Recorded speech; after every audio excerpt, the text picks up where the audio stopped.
Hello everyone, welcome back to the Rana academy. तो last lecture के अंदर बेटा हमने क्लास 10th आईसीएसई केमिस्ट्री का चैप्टर नंबर 2 जिसका नाम था केमिकल बॉन्डिंग वो हमने स्टार्ट कर लिया था।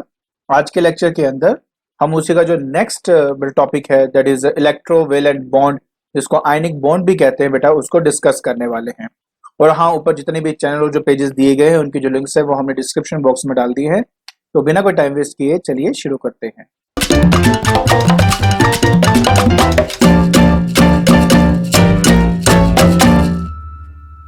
सो इलेक्ट्रोवेलेंट बॉन्ड क्या होता है, आयनिक बॉन्ड क्या होता है बेटा, आयनिक कंपाउंड्स क्या होते हैं, ये सब समझने से पहले आपको आयंस के बारे में पता होना चाहिए। तो मैं स्टार्ट करूंगा बेटा एक सिंपल से एग्जांपल के साथ। जैसे मान लीजिए बेटा मेरे पास है सोडियम एंड 11 उसका एटॉमिक नंबर है बेटा, मास नंबर इसका 23 मान लेते हैं, होता ही है वैसे तो। एंड क्लोरीन ले लेते हैं बेटा दूसरा 17 जो इसका एटॉमिक नंबर हो गया, एंड 35.5 इसका जो मास नंबर होता है। अब बेटा अगर इसके इलेक्ट्रॉनिक कॉन्फ़िगरेशन को लिखूं तो वो हो जाएगा बेटा 2 8 एंड 1। अगर इसकी इलेक्ट्रॉनिक कॉन्फ़िगरेशन लिखूं तो आ जाएगा 2 8 एंड 7। अगर आपको बेटा अच्छे से याद हो तो मैंने आपको एक बात बताई थी कि जितने भी एलिमेंट्स होते हैं बेटा वो सारे आपके अनस्टेबल होते हैं, क्योंकि वो अपने आप को स्टेबिलिटी में लेके आना चाहते हैं। स्टेबिलिटी में लाने का मतलब क्या होता है कि उनकी जो कॉन्फ़िगरेशन है वो नियरेस्ट नोबल गैस कॉन्फ़िगरेशन जैसी हो जाए। तो अपने आप को स्टेबिलिटी में लाने के लिए बेटा या तो वो अपने इलेक्ट्रॉन्स को शेयर करते हैं या तो ट्रांसफर करते हैं from one atom to another one. So बेटा उनमें से ही एक कैटेगरी है जो मैं आज आपके साथ डिस्कस कर रहा हूं, जिसका नाम है दैट इज इलेक्ट्रोवेलेंट बॉन्ड। अब ये है क्या, मैं आपको समझा देता हूँ। देखिए बेटा बात ये है कि जैसे कि मेरे पास सोडियम है, इसके आउटरमोस्ट शेल में एक इलेक्ट्रॉन है, और यहाँ पर क्लोरीन है बेटा, इसके आउटरमोस्ट जो शेल है उसमें हमारे पास 7 इलेक्ट्रॉन्स हैं। तो जो स्टेबिलिटी है, मतलब जब हम कहते हैं नोबल गैस कॉन्फ़िगरेशन, तो उसका मतलब होता है कि अगर आपके पास एक शेल है तो आउटर मोस्ट शेल में 2 इलेक्ट्रॉन्स होने चाहिए। अगर एक से ज्यादा शेल है तो आपके आउटर मोस्ट जो आपके पास शेल है उसमें 8 इलेक्ट्रॉन्स होने चाहिए। तो ये कैटेगरी होना बहुत इंपॉर्टेंट है, तभी आपका नोबल गैस कॉन्फ़िगरेशन आप अचीव कर पाते हो।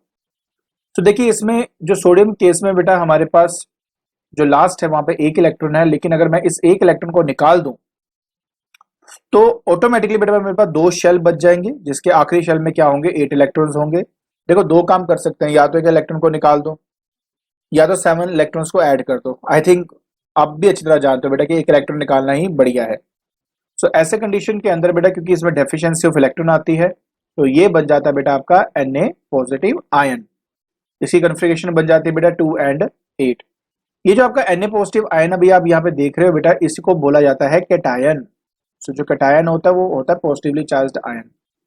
अच्छा, जब मैं क्लोरीन की बात करता हूँ तो इसमें से 7 इलेक्ट्रॉन निकालने से अच्छा इसमें एक ऐड कर दीजिए, ठीक है। तो अगर आप ध्यान से देखो तो सोडियम का जो एक इलेक्ट्रॉन निकलता है वो एक्चुअली ये गेन कर लेता है, जिसकी वजह से अब इसका जो इलेक्ट्रॉनिक कॉन्फ़िगरेशन है वो 2 8 और 8 बन जाएगा।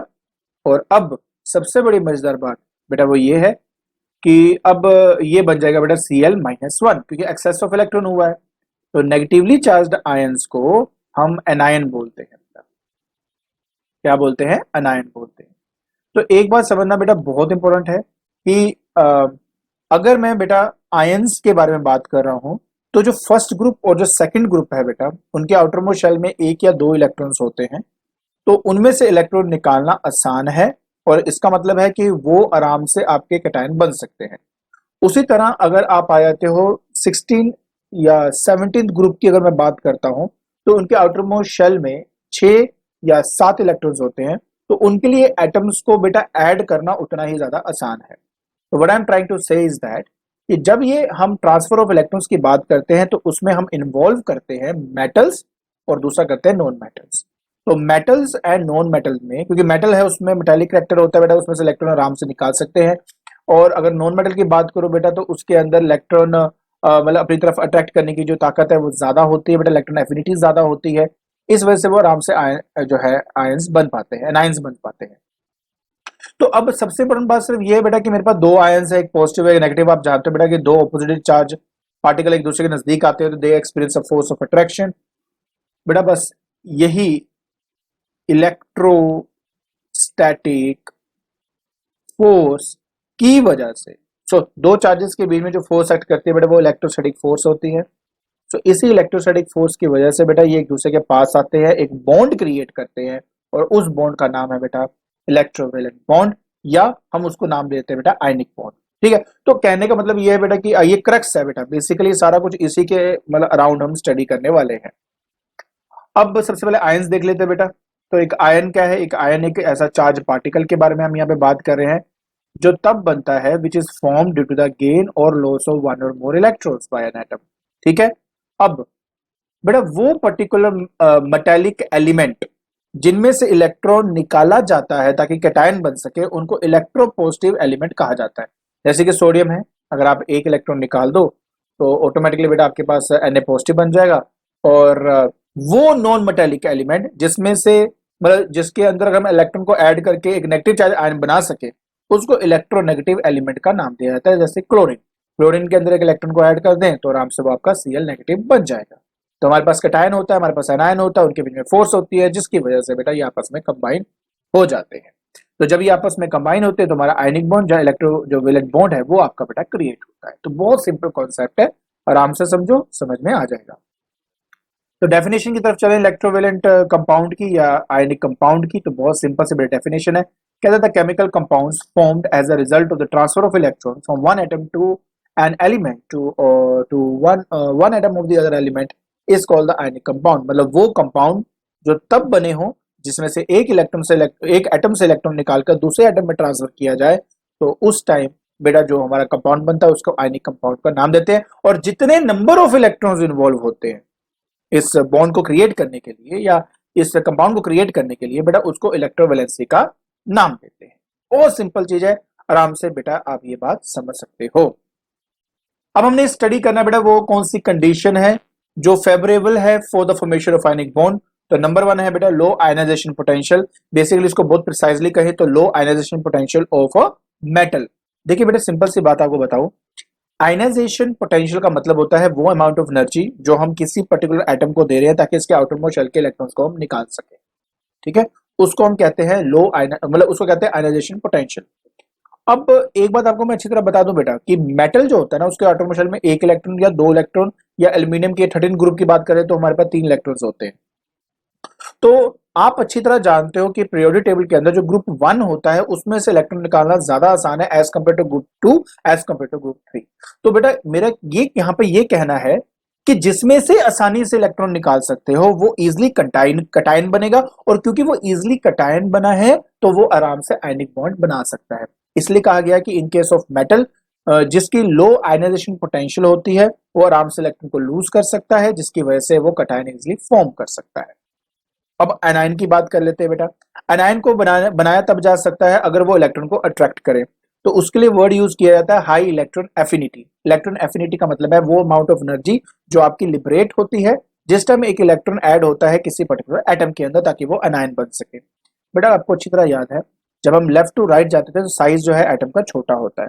साइज छोटा होने से जो न्यूक्लियस का इफेक्ट है आउटर मोस्ट शेल पर के इलेक्ट्रॉन्स पर वो बढ़ जाता है, और उतना इजिली वो किसी भी इलेक्ट्रॉन को अपनी तरफ अट्रैक्ट कर सकता है। What I am trying to say is that कि जब आप 16 या 17 ग्रुप की तरफ जाते हो, मतलब ये समझ लो नोबल गैस के जस्ट पहले दो वाले, उसके अंदर बेटा हमें ये देखने को मिला कि उनकी इलेक्ट्रॉन एफिनिटी बहुत हाई होती है, मतलब वो आसानी से इलेक्ट्रॉन को अपनी तरफ अट्रैक्ट कर सकता है। तो जितनी आसानी से बेटा इलेक्ट्रॉन को अट्रैक्ट कर सकता है उतना ही ज्यादा बेटा मतलब उतना ही आसानी से वो आपका एक नेगेटिवली चार्ज आयन बनेगा, मतलब एनायन बन सकता है, तो उतना ही वो फेवरेबल होगा बेटा आयनिक बॉन्डिंग के लिए। तो सिंपल सी बात है बेटा मेटल के केस में देखा जाता है कि लो आयनाइजेशन पोटेंशियल हो, और नॉन मेटल केस में देखा जाता है कि हाई इलेक्ट्रॉन एफिनिटी हो। तीसरा तो उससे भी बढ़िया क्या था, लार्ज इलेक्ट्रोनेगेटिव डिफरेंस होना चाहिए। अच्छा, इलेक्ट्रोनेगेटिविटी का मतलब क्या होता है बेटा? इलेक्ट्रोनेगेटिविटी वो प्रॉपर्टी है जिसकी वजह से हम ये देखते हैं कि कौन कितना ज्यादा इलेक्ट्रॉन को अपनी तरफ अट्रैक्ट करता है। मैंने आपको ये बेटा ये पहले भी दिखाया था जिसमें मैंने आपको समझाया था बेटा कि अगर आप एक लेफ्ट टू राइट जाते हो तो इलेक्ट्रोनेगेटिविटी जो है बेटा वो आपकी इंक्रीज होती है। क्यों? क्योंकि साइज छोटा होता है, साइज छोटा होने से इलेक्ट्रॉन को अपनी तरफ अट्रैक्ट करने की जो ताकत है न्यूक्लियस की वो बढ़ जाती है, इस वजह से इलेक्ट्रोनेगेटिविटी बेटा आपकी इंक्रीज होती है। लेकिन डाउन द ग्रुप साइज बढ़ता है, साइज बढ़ेगा, न्यूक्लियस का आउटर मोस्ट शेल के इलेक्ट्रॉन का जो इफेक्ट है वो बेटा वीक हो जाएगा, और इतने बेटा इलेक्ट्रॉन को वो अपनी तरफ अट्रैक्ट नहीं कर पाएगा। What I am trying to say is that कि जिसका ज्यादा मेटालिक करेक्टर होता है ना बेटा, उसकी लो इलेक्ट्रोनेगेटिविटी होती है, और जिसका हाई मतलब जो नॉन मेटल में बेटा जिसकी इलेक्ट्रोनेगेटिविटी ज्यादा होती है, मतलब वो आराम से अनायन बन सकता है। सो इस पूरे टेबल को अगर मैं ध्यान से देखूं बेटा, तो मुझे बड़ी फैसिनेटिंग थिंग दिखती है कि इनमें सब में से जो सीजियम है बेटा उसको देखो, ठीक है, जस्ट आप सीजियम को देखो, और इसमें से नॉन मेटल में बेटा ये फ्लोरीन को देखो। तो ये दो पेयर आपका ऐसा पेयर है बेटा जिनके अगर मैं नंबर्स को सब्ट्रैक्ट करूं तो वो वैल्यू सबसे ज्यादा आएगी। आप कोई भी पेयर उठा के देख लीजिए, अगर आप सब्ट्रैक्ट करेंगे तो इन दोनों से ज्यादा बड़ा डिफरेंस आपको नहीं दिखाई देगा। तो जितना बड़ा डिफरेंस होगा बेटा, जितना बड़ा डिफरेंस होगा उतना ज्यादा इजीली आपका आयनिक जो है कंपाउंड वो क्रिएट होगा। क्यों? क्योंकि बेटा देखो, अगर इलेक्ट्रोनेगेटिविटी सबसे कम है बेटा तो इसमें से इलेक्ट्रॉन ऐसे निकल आएगा, और अगर मैं फ्लोरीन की बात करूं इलेक्ट्रोनेगेटिविटी बहुत ज्यादा है तो आराम से इलेक्ट्रॉन को ले लेगा। तो आयनिक बॉन्ड क्रिएट होना उनके बीच में बहुत ही सिंपल है। इसलिए बेटा प्लीज रिमेंबर कि जो सीजियम फ्लोराइड है बेटा वो आपका बहुत आसानी से और बहुत जल्दी आपका आयनिक कंपाउंड बन जाता है। तो जितना ज्यादा बेटा डिफरेंस होता है, जितना डिफरेंस आपका ज्यादा होगा, ठीक है, उतना इजिली आपका इलेक्ट्रॉन ट्रांसफर होगा, और एज ए रिजल्ट बेटा आयनिक का जो नेचर है कंपाउंड का वो हमें एज अ मिल जाता है।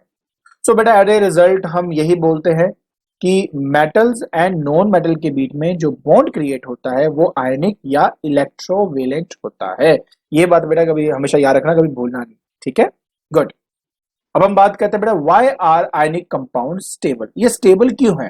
देखो बेटा सिंपल सी बात बताओ, मेरे पास सोडियम है, मेरे पास क्लोरीन है, आपस में मिलकर सोडियम क्लोराइड आपके बने हैं, बिल्कुल बने हैं बेटा। ये मेरा पॉजिटिव था बेटा, ये मेरा नेगेटिव था, बिल्कुल था। इनके बीच में बेटा फोर्स ऑफ अट्रैक्शन थी जो इलेक्ट्रोस्टैटिक फोर्स से बेटा आपकी है ना। तो थोड़ा सा इसको क्लैरिटी में दिखाने के लिए मैं ऐसे इसको ड्रॉ कर देता हूँ, ठीक है। ये इसको अपनी तरह दोनों एक दूसरे को अट्रैक्ट कर रहे थे। But at the same time अगर मैं देखूं सोडियम के अंदर बेटा पॉजिटिव चार्ज न्यूक्लियस भी है, क्लोरीन के अंदर भी न्यूक्लियस है, सोडियम के अंदर भी बेटा इलेक्ट्रॉन्स है, क्लोरीन के अंदर भी इलेक्ट्रॉन्स है। सेम चार्जेस आपस में क्या कर सकते हैं? रिपेल कर सकते हैं।